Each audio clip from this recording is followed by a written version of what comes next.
ஆஃபீஸ்லேருந்து நானும் பிள்ளைங்களும் எல்லாம் ஒன்றா வந்தாச்சு. வந்த உடனே பிள்ளைங்களுக்கு மெயினாக வந்து ஸ்நாக்ஸ் நம்ம கம்பல்சரி பண்ணி ஆகணும். அதுக்கு தான் இந்த சோயா சங்க் கிரேவி பண்ணலாம், ஃப்ரை மாதிரி பண்ணுவோம் அப்படின்னு சொல்லி ஃபஸ்ட் டைம் இன்றைக்கி நான் ட்ரை பண்ணேன். இது ரொம்ப ரிசல்ட் வந்து பார்த்திங்கன்னா எண்ணெய் அதிகமாக இழுத்த மாதிரி எனக்கு ஒரு பர்சனலாக ஃபீல் ஆச்சு. சைட் பை சைடு நம்ம மீதி இருந்த பாத்திரங்கள், பசங்க கொண்டு வந்த டிஃபன் பாக்ஸ் எல்லாத்தையுமே பாத்திரம் எல்லாத்தையுமே கழுவி வச்சுட்டு பசங்களுக்கு இந்த சோயா சங்கோட ஃப்ரையை வந்து ரெடி பண்ணி அவங்களுக்கு நான் வந்து முதல்ல போட்டு கொடுத்தாச்சு.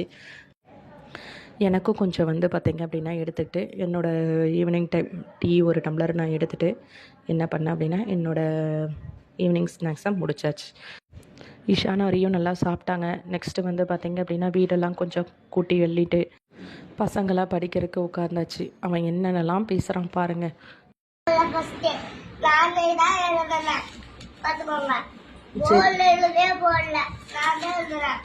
சரி உட்காந்துப்பா, எழுதுப்பா.